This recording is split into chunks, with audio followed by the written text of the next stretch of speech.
আজকের গল্প দুই বন্ধু ও ভাল্লুক। গল্প শুনতে আমরা সবাই ভালোবাসি। আজকে যে গল্পটি শুনব, গল্পের শেষে আমরা কি শিখলাম তা কিন্তু তোমরা আমাকে জানাতে ভুলো না। আজকের গল্প দুই বন্ধু ও ভাল্লুক। একদিন দুই বন্ধু বনে ঘুরতে বেরিয়েছিল। দুই বন্ধু রাস্তা দিয়ে যাচ্ছিল।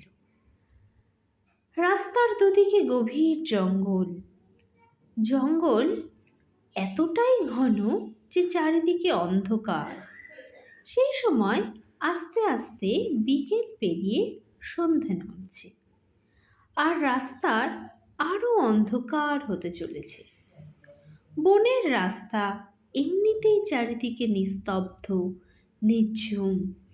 হাঁটতে হাঁটতে তারা নানা রকম গল্প করছিল। তাদের খেয়ালই ছিল না যে কখন বিকেল পেরিয়ে সন্ধে নেমে এসেছে। হঠাৎ করে তারা একটা আওয়াজ শুনতে পেল। হকচকিয়ে তারা সামনে তাকিয়েই দেখছে যে একটা ভাল্লুক জঙ্গল থেকে বেরিয়ে আসছে। আচমকা ভাল্লুক দেখে দুই বন্ধু খুব ভয় পেয়ে গেল। এর মধ্যে এক বন্ধু গাছে চড়তে জানত, তাই সে ছুটে গিয়ে ঝটপট করে গাছ চড়ে বসল। সঙ্গের বন্ধুর কি অবস্থা হলো ফিরেও দেখল না। দ্বিতীয় বন্ধু গাছে চড়তে জানত না। সে তো আরো ভয় পেয়ে গেল। তার বন্ধু তাকে রেখে গাছে উঠে পড়েছে, আর সে তো গাছে চড়তেই জানে না। তাহলে সে কি করবে? ভালুক এসে তো তাকে আগে খেয়ে নেবে। তখন সে ভাবতে লাগলো, কি করা যায়, কি করা যায়। হঠাৎ তার মাথায় একটা বুদ্ধি খেলে গেল। তার মনে পড়ল যে সে তো শুনেছিল ভালুক মরা মানুষ ছোঁয়ে না। তাই সে ভাবল, ছুটে পালাতে গেলে ভালুক তাকে ধরে ফেলবে। তার থেকে বরং এটাই চেষ্টা করে দেখা যাক। ভালুক তার দিকে এগিয়ে আসতে লাগলো। কোনো উপায় না দেখে সে শুয়ে পড়ল মাটিতে।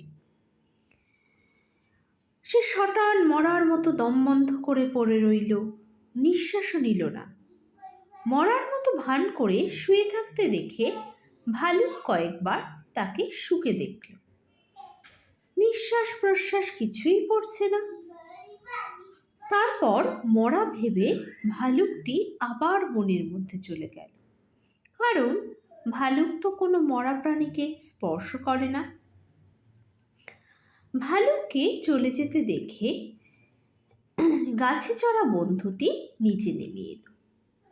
এসেই সে আরেক বন্ধুকে জিজ্ঞেস করলো, ভাই, ভালুক তো চলে গেল, তোমার কানে কানে কি বলে গেল? অপর বন্ধু তখন বলল, ভালুক আমায় বলে গেল যে তার বন্ধুকে বিপদে ফেলে পালায় তার সঙ্গে কখনো বন্ধুত্ব রাখতে নেই। বিপদের সময় যে বন্ধুকে ফেলে পালায় তার সঙ্গে কখনো মিশবে না। আজ থেকে তুমি আর আমার বন্ধু নও, আমি এই চললুম। তাহলে ছোট্ট বন্ধুরা, আমরা কি শিখলাম? যে বিপদে পড়লেই আমাদের আসল বন্ধু চেনা যায়।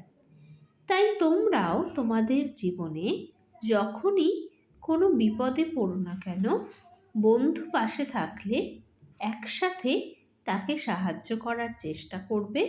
কখনোই একা একা সেখান থেকে পালিয়ে যাবে না।